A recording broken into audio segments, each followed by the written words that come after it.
좋겠습니다. 잘 오셨습니다. 좋은 인사를 감사합니다.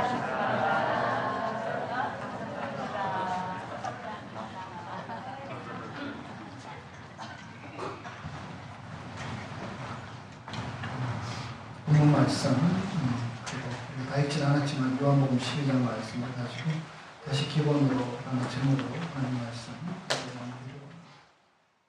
우리나라 옛말에 3살 버릇 8살까지, 8살까지 간다는 말이 있습니다. 저는 이 말을 그렇게 해석합니다. 기본이 잘 안 되어 있으면 아무리 시간이 지나도 달라질 수 없다. 이런 말거든요. 어릴 때 잘 다져둔 삶의 기본인데, 어릴 때라는 것은 20대까지는 해당되는 것이 아닐까 하겠습니다.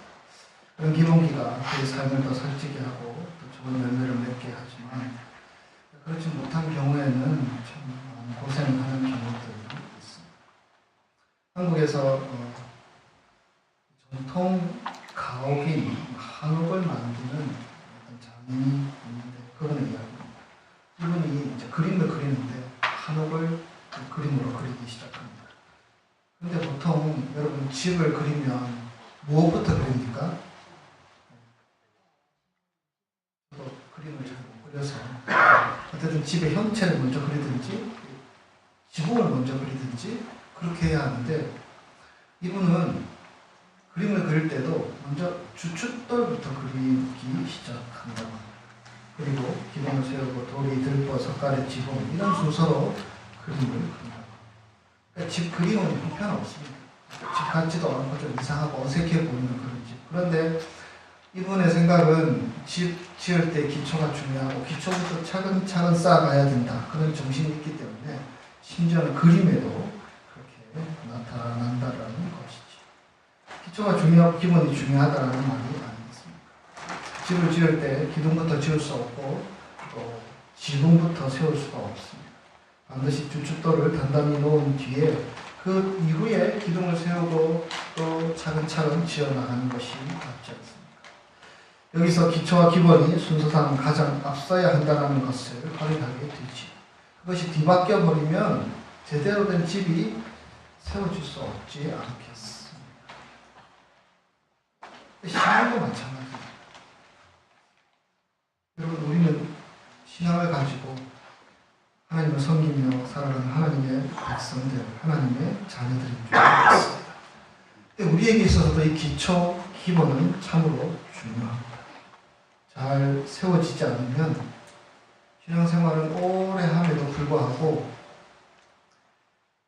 그 신앙이 자라가지 않고 성숙하지 않는 경우를 보게 됩니다.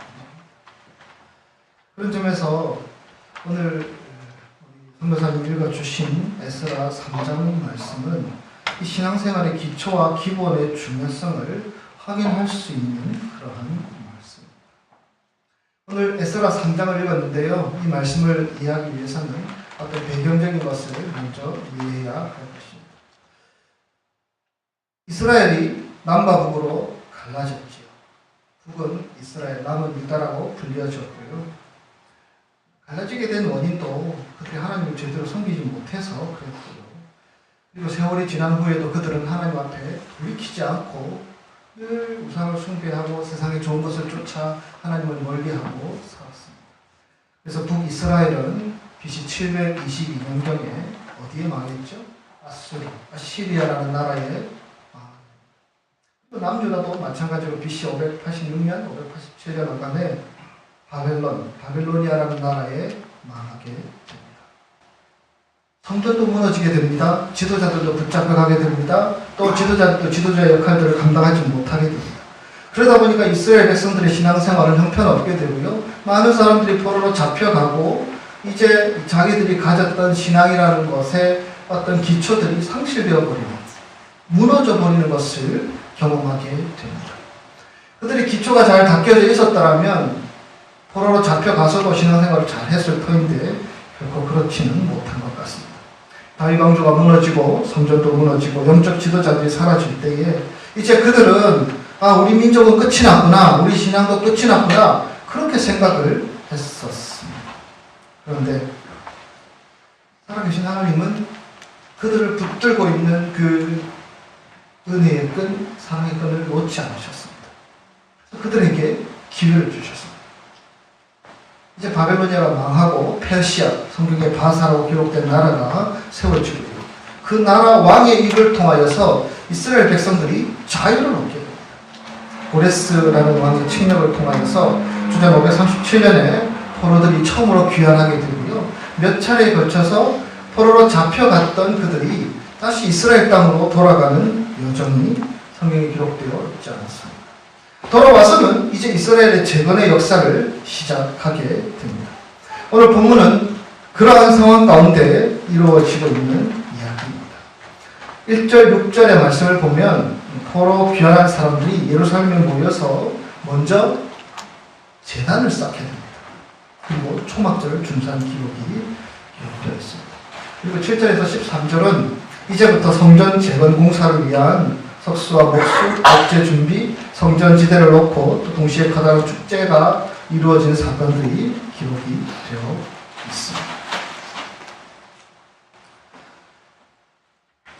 오늘 본문 말씀을 보면서 하나님께서 이스라엘 백성들에게 기대했던 것이 무엇이고 또 그들이 다시 돌아와서 먼저 해야 하는 것이 무엇인지를 깨닫고 하나님 앞에 나아가는 기록들로 오늘 말씀을 이해할 수 있습니다. 상식적으로 이제 예루살렘으로 돌아오면 주위에 수많은 적들이 있거든요. 수많은 이방 나라 사람들이 호시탐탐 이스라엘 백성들을 위협하고 또 쳐들어오려고 준비하는 상황에 놓여 있었고, 그래서 그들은 빨리 성벽을 짓고 자기들의 안전을 지켜야만 했었습니다. 그리고 하나님께 예배하기 위해서는 성전도 지어야 했겠지요. 예전에 무너져버린 그 성전을 새로 지어야 했을 것입니다. 그런데 성전을 짓기도 전에, 성벽을 쌓기도 전에 그들은 하나님 앞에 나와 먼저 제사를 드렸다고 기록되어 있습니다. 하나님 앞에 제사를 드렸다는 것이 무엇입니까? 그것은 먼저 하나님께 예배했다라는 표현이 아니겠습니까? 하나님 앞에 나와서, 여러분 우리가 읽은 말씀 가운데 그들은 두려운 마음들을 가지고 있었습니다. 사망의 적들로 인하여서 두려운 마음으로 가득 차 있었는데, 그럼에도 불구하고 그 두려움을 이기고 그리고 이 상황들을 타개하기 위해서 가장 먼저 했던 것이 살아계신 하나님 앞에 그들의 믿음을 이 제사, 예배를 통해서 표현해 나갔다는 것입니다. 여러분, 제사는 믿음의 표현입니다. 하나님이 살아계시기에 제사를 드리는 것, 하나님이 살아계시기에 예배를 드리는 것 아닙니다. 우리가 모여서 지금 예배 드리지만 우리끼리 모여서 이 공허한 외침과 우리는 깽가리와 같은 말들, 또 세상적인 아름다운 미사 요구 가지고 이야기하는 것이 아니죠. 하나님 살아계시며 하나님 우리 예배 받으시며 이 예배 가운데 임재하시며 예배를 통해서 우리를 만나주실 것을 기대하기에 우리는 그런 믿음을 가지고 예배 드리는 것이 아닙니다. 그래서 예배는 믿음의 표현입니다. 이스라엘은 성전을 짓기 전에, 성벽을 짓기 전에 먼저 무너진 신앙의 기초를 회복하기를 원했습니다. 그래서 그들은 믿음을 가지고 하나님 앞에 예배하기 시작한 것입니다. 믿음을 고백하며 신앙의 기초를 세워나가기 위한 하나의 첫 번째 행동으로 그들은 예배함으로 하나님 앞에 나아갔던 것입니다. 우리 신앙의 기초는 믿음이라고 할 수 있습니다. 그리고 그 믿음은 이 예배를 통해서 하나님 앞에 드려지는 것입니다. 그래서 이스라엘 백성은 예배하기 시작한 것입니다. 이 당시 이스라엘 백성들이 이 예배라는, 제사라는 그런 행동을 통하여서 하나님 앞에 나아가게 되었을 때 그들은 어떤 믿음으로 하나님 앞에 나아갔을까? 두 가지로 생각해 볼 수 있습니다. 첫째로 그들은 예배하면서 하나님께서 주도적으로 역사하심을 믿고 예배했습니다. 이런 말이죠. 내 삶의 주인이 내가 아니고 하나님이시라는 것을 인정했다는 것입니다.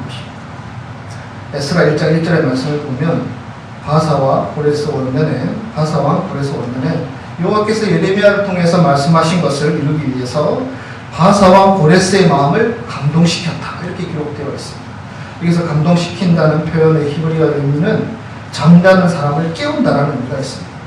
바사 왕은 전혀 모르는 사람이었는데 하나님께서 그 사람의 마음을 깨워서 이스라엘 백성으로 돌아가게 하셨다는 것입니다. 하나님이 그들을 움직이게 하셔서 무려 4개월에 걸쳐서 갈 수 있는 그 거리로 다시 돌아가게 하셨다는 것입니다. 이스라엘 백성은 성전도 무너져버리고 자기 땅도 다 잃어버리고 모든 것을 다 상실한 채 포로가 되어서 절망하며 살았습니다. 그들이 살아갈 1%의 가능성도 그들이 보기에는 보이지 않았습니다. 그런데 하나님께서 그 역사 가운데 개입하신 것입니다. 그 역사 가운데 임하신 것입니다. 고레스의 마음 가운데 임하셔서 그 입을 통하여서 그 마음을 통하여서 이스라엘 백성이 돌아갈 길을 열어주신 것입니다. 하나님이 주도하신 것입니다. 하나님이 역사의 물꼬를 새롭게 트신 것입니다. 하나님께서 주도하셔서 불가능한 것들을 가능하게 이루어 나가시기 시작하는 것입니다. 에스라 1장 1절에서 그렇게 고백하는 것입니다. 하나님께서 고레스의 입을 통하여서 우리를 이곳까지 인도해 주셨다. 이스라엘 백성의 신앙의 기초는 하나님이 주관적으로 역사하시는, 주도적으로 역사하시는 일들을 통하여서 이루어진다는 것을 에스라는 고백하는 것입니다. 황문사님도 기도하셨지만 보고 대한민국 상황들을 보면서 좀 기도가 필요한 것, 그런 마음들을 가지게 됩니다. 이 말씀들을 대하면서 정말 희망이 없어 보이는 이 상황 가운데 하나님께서 130년 전에 고한말 일제시대로 이룬 그 상황 가운데 이 땅에 복음을 주셔서 그 복음을 통하여서 우리나라 사람들이 소망을 찾게 되었고 희망을 얻게 되었고 또 하나님께서 행하신 일들을 기대하며 그 어려움들을 이겨나갔던 시대들을 돌아보면서 이 시대에도 하나님의 강권적인 간섭하심, 하나님의 강권적인 개입하심, 하나님이 주도적으로 역사하시는 그런 일들이 우리 꼭 대한민국에도 일어났으면 좋겠다. 그런 마음들을 가지며 기도하게 됩니다. 여러분, 우리 개인의 신앙과 우리 개인의 믿음도 마찬가지입니다. 여러분, 신앙이라는 것은요, 내가 생각하고 결정해서 내가 주도적으로 이끌어 나가는 것이 아닙니다. 여러분, 참된 신앙이라는 것은요, 살아계신 하나님께서 주도하시는 것입니다. 그리고 그분을 따르는 것이 우리의 진정한 신앙. 우리가 기도할 때에 그런 기도하죠. 주님. 하나님을 부를 때 주님이라고 부르지 않습니다. 그분은 우리의 주님이십니다. 그분은 우리의 삶을 주도적으로 이끄시며 그 이끄심대로 우리가 따라가게 될 때에 하나님께서 예비하신 길들이 열리게 되고 약속의 땅으로 돌아올 수 있게 된다는 것입니다. 믿음은 그것을 따르고 인정하는 것입니다. 믿음은 하나님께서 주도적으로 역사하시는 길이 무엇인지를 깨달아 그 길을 따라 나서는 것이 믿음의 길입니다. 하나님이 내 삶의 주인이시기, 성경 말씀은 하나님께서 우리에게 주신 사랑의 편지입니다. 우리를 사랑하셔서 구원의 길, 믿음의 길, 신앙의 길을 보여주신 사랑의 편지이죠. 여러분, 성경 말씀을 주야로 묵상하며 함께 읽어 나갈 수 있는 우리 크리스탈 교우들이 될 수 있기를 소원합니다. 근데 특별히 성경은요, 우리가 눈으로 읽는 것이 아니고 마음으로 읽는 것입니다. 성경은 눈으로 읽는 것이 아니고 소리 내어 읽는 것입니다. 왜냐하면 성경 말씀은 하나님의 음성을 듣는 시간이기 때문입니다. 그래서 예전 유대인들도 늘 하나님의 말씀을 읽을 때에는 그 말씀이 자기 귀에 들릴 정도의 소리를 내어서 하나님의 말씀을 읽었습니다. 여러분, 그것이 무슨 의미입니까? 말씀을 듣는 것입니다. 내가 내 삶의 주도권을 가진 게 아니고 하나님이 가지고 계심을 신뢰하기 때문에 내가 듣는 가운데 하나님께서 어떻게 내 삶 가운데 말씀하시나, 어떻게 인도하시나, 어떻게 막으시나, 어떻게 보호하시나, 어떻게 역사하시나 듣는 것입니다. 그래서 하나님의 말씀은 소리내어 읽어야 합니다. 그래서 소리내어 읽는 말씀을 통해서 우리가 반응하는 것이 믿음이요 신앙인 것입니다. 그분은 천지를 만드신 분이십니다. 그분은 우리 인생을 만드셨고 우리 심장과 폐부를 만드신 분이십니다. 우리 머리털까지 다 사고 세고 계신 분이시며 우리가 어디로 가야 될지 어떤 것을 선택해야 될지를 그분은 말씀으로 우리에게 가르치시고 알려주기를 원하시는 분이신 줄 믿습니다. 그래서 우리는 들어야 합니다. 내가 주인이 아니라 주님이 주인이시기에 우리는 하나님의 말씀에 귀를 기울이며 우리에게 주시는 것, 우리로 하게 하시는 것을 들을 수 있는 자 되어야 할 줄 믿습니다. 주님이 주인 되는 자리는 말씀을 듣는 자리가 아닌 것입니다. 그것이 주님께서 주도적으로 역사하신다는 것이며 그래서 우리는 오늘도 예배합니다. 주님 내게 말씀하소서. 내가 무엇을 깨달아야 될지 무엇을 들어야 될지 듣고 나아가기를 원합니다. 이것이 바로 이스라엘 백성들이 예배하면서 가졌던 믿음의 기초, 신앙의 기초였습니다. 또 예배를 드리면서 그들은 이러한 믿음을 가졌습니다. 하나님께서 우리를 도와주신다. 하나님은 우리의 도움이 되신다. 그런 믿음을 가지고 예배했습니다. 에스라 말씀들을 쭉 살펴보면 그런 표현들이 많이 나옵니다. 하나님의 선한 손, 하나님의 능력의 손, 그 손이 우리를 도왔다. 에스라 7장 9절의 말씀을 보면 첫째 달 초하루에 바벨론에서 길을 떠났고 하나님의 선한 손의 도우심을 입어 다섯째 달 초하루에 예루살렘에 에스라가 바벨론 땅을 떠나 예루살렘까지 오는 넉 달의 기간, 그때 하나님께서는 보이지 않지만 하나님의 손으로 그 넉 달의 시간들을 지켜주셔서 무사히 그곳에 도착하게 하셨다라고 고백하는 것입니다.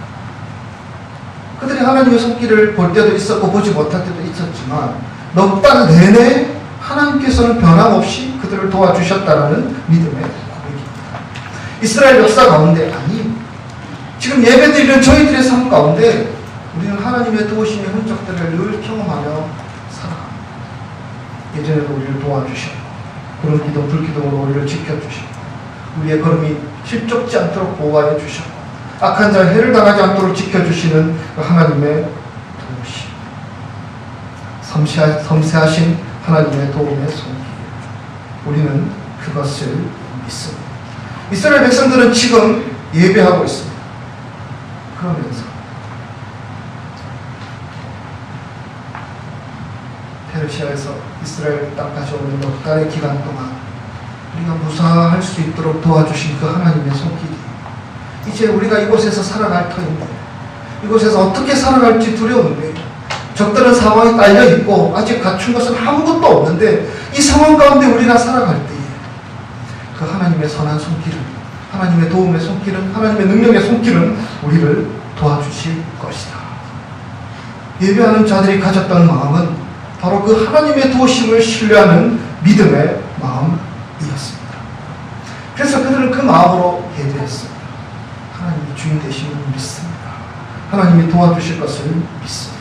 그 마음으로 그들은 예배했고 하나님 앞에 나아갔던 것입니다. 여러분들의 삶의 자리는 어떠하십니까? 오늘 지금 우리가 함께 예배 드리고 있는데 예배 드리고 있는 여러분들의 마음은 어떠하십니까? 우리의 마음이 이 이스라엘 백성들이 가졌던 그 예배의 마음, 하나님이 주인이십니다. 하나님이 도우십니다. 이 마음 가지고 우리가 예배하며 하나님을 찬양하며 경배할 수 있는 이 시간 될 수 있기를 소원합니다. 신앙의 기본은 예배입니다.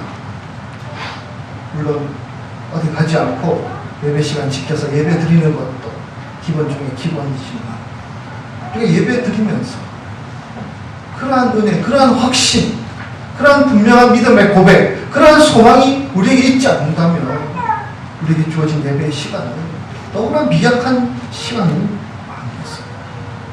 하나님이 주인이십니다. 하나님이 도와주십니다. 이 예배의 시간, 우리의 심령 가운데 하나님을 향하여 고백할 수 있는 그런 귀한 시간이 될 수 있기를 주님의 이름으로 축복합니다.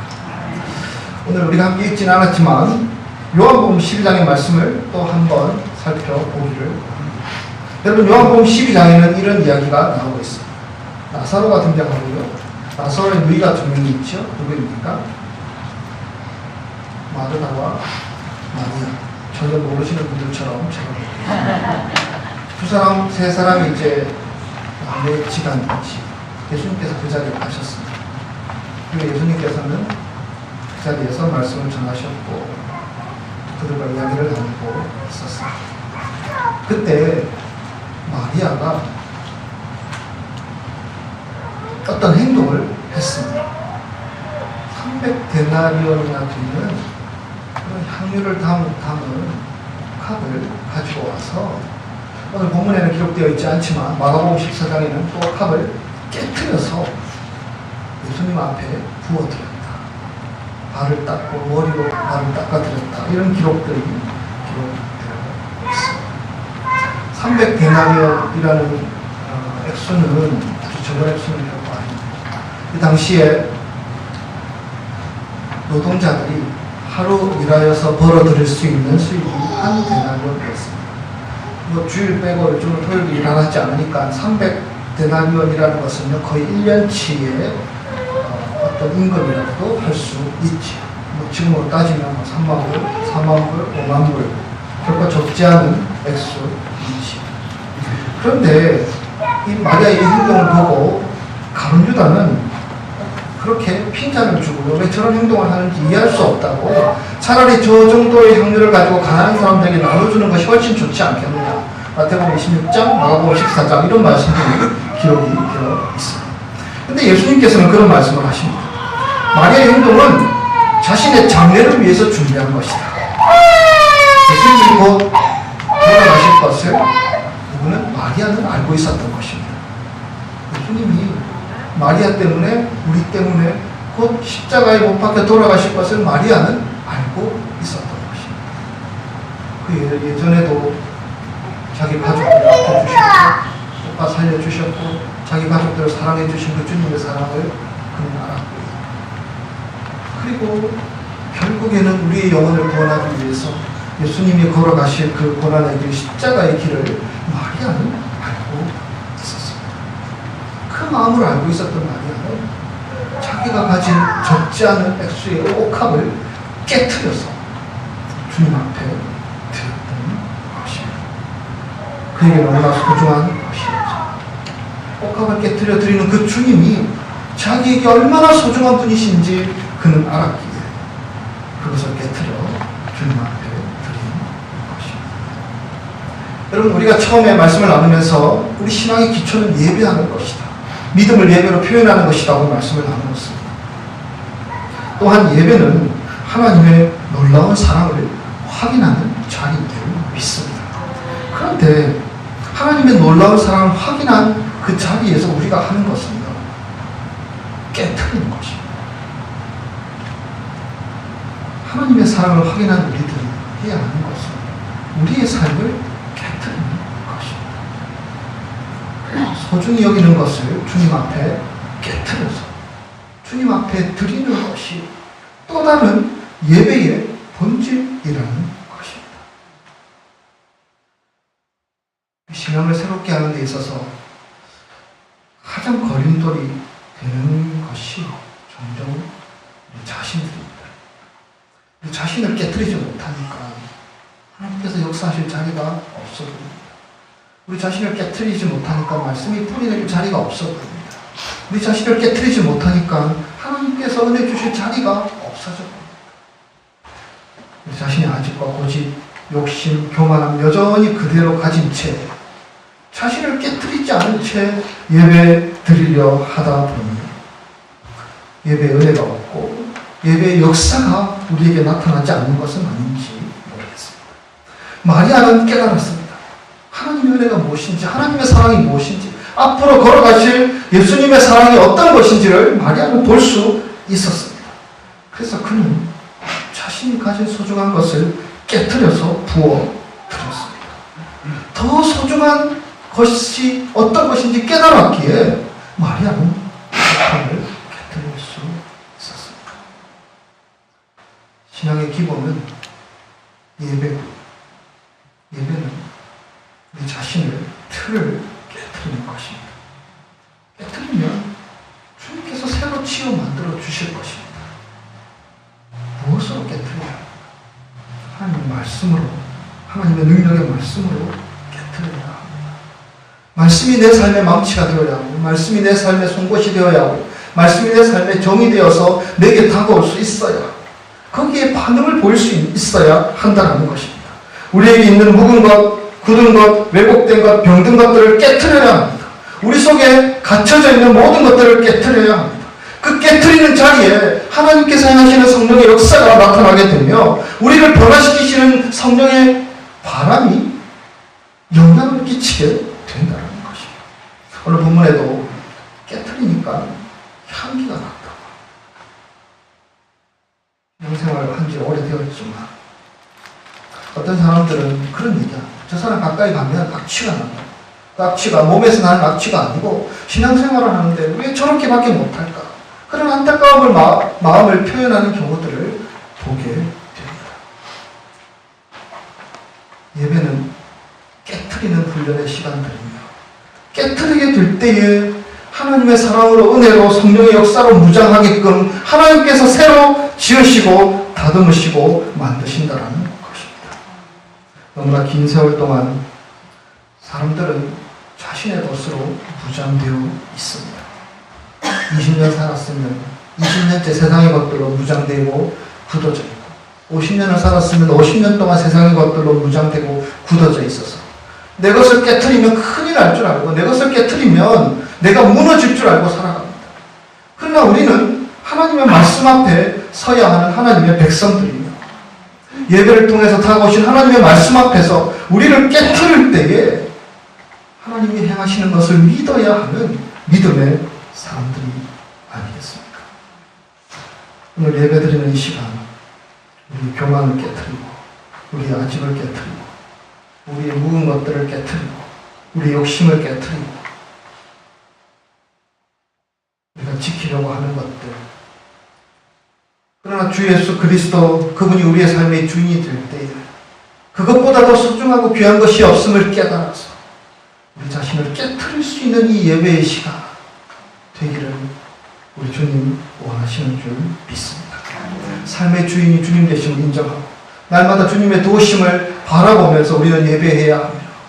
습관적인 예배의 시간들을 통하여서 우리가 그냥 지나가는 시간이 아니라 우리 자신을 어떻게 깨트려서 주님 앞에 나아갈 것인가를 다시 한번 묵상할 수 있는 우리 크리스탈 한인교회 모든 교우들이 될 수 있기를 주님의 이름으로 축복합니다.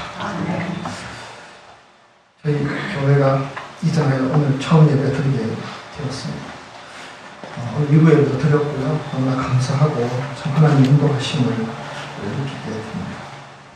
하나님은 귀한 예배처를 주셨고 좀 더 넓어지고 좋아진 곳으로 인도하여 주셨는데요. 또 그런 말씀들이 생각이 납니다. 선절로 생각하는 자는 넘어질까 조심하라. 고린도전서 10장 12절 말씀이죠. 여기서 그런 마음들 가졌으면 좋겠다. 설교의 제목이 무엇입니까? 다시 기본으로. 우리 신앙의 기본은 예배입니다. 그 예배가 회복되는 크리스탈 교우들이 될 수 있기를 소원합니다. 교회의 기본은 무엇입니까? 교회의 기본은 무엇입니까? 저는 교회의 기본은 우리 주보 앞면에 있는 우리 교회의 목표가 교회의 기본이라 생각합니다. 하나님이 주인공입니다. 하나님이 기뻐하십니다. 여러분, 이 세상에 있는 많은 교회들이 있지만 결국에는 사람이 주인이 되고 돈이 주인이 되고 또 인간의 욕망이 주인이 되고 힘이 주인이 되어서 교회가 하나님의 뜻과 상관없이 그릇된 길로 나아가고 세상의 지탄을 받고 또 세상 사람들에게 손가락질 당하는 경우들이 얼마나 많은지 모릅니다. 그러나 교회의 주인은 원래 하나님이십니다. 하나님이 주인 되시면 그리고 그 하나님의 주인 되심이 인정되고 그 주님의 뜻을 따르는 길을 원하는 자들이 모여있다면 그리고 모여있는 마음만 있는 것이 아니라 우리의 의지로 하나님이 주인 되심을 따르기를 원합니다. 결단하는 시간들이 모여진다면 이 교회는 하나님께서 아름답게 들어 사용하여 주실 줄 믿습니다. 국가의 주인은 대통령이 아니고 국민이죠. 그러나 교회의 주인은 교인이 아니고 하나님이십니다. 하나님이 주인 되심을 우리가 인정합니다. 우리를 내세우고 나를 내세우는 것이 아니라 하나님의 뜻을 우리가 내세우며 겸손하게 하나님의 음성을 경청할 수 있는 교회가 하나님이 주인 되는 교회가 아니겠습니까? 또한 이렇게 하면 좋겠다, 저렇게 하면 좋겠다, 우리의 만족을 위해서 교회가 나아가서는 안 됩니다. 하나님이 기뻐하시는 교회, 하나님이 기뻐하시는 일들을 붙들고 나아가는 교회가 하나님이 세워주시는 교회가 될 수 있지 않겠습니다. 여전히 사람들은 그런 기대들을 합니다. 교회가 이렇게 해줬으면 좋겠다. 정말 하나님이 무엇을 원하는지를 질문해보고 나서 그런 얘기를 할 수 있는 우리 교우들이 되었으면 좋겠습니다. 교회가 교회다움을 잃어버리는 것은 하나님이 기뻐하시는 일에 대한 관심은 없이 우리의 관심들로 교회를 채워나가고자 하기 때문입니다. 신앙의 기초가 무엇인지 예배입니다. 교회의 기초는 하나님이 주인 되며 하나님이 기뻐하시는 일들을 하는 것인 줄 믿습니다. 우리 한 사람 한 사람이 그 대열에 함께 참여하는 동반자가 되어서 하나님이 주인 되는 교회, 하나님이 기뻐하시는 교회 든든히 세워나가는 우리 크리스탈 한교회가 될 수 있기를 주님의 이름으로 축복합니다. 기도하겠습니다.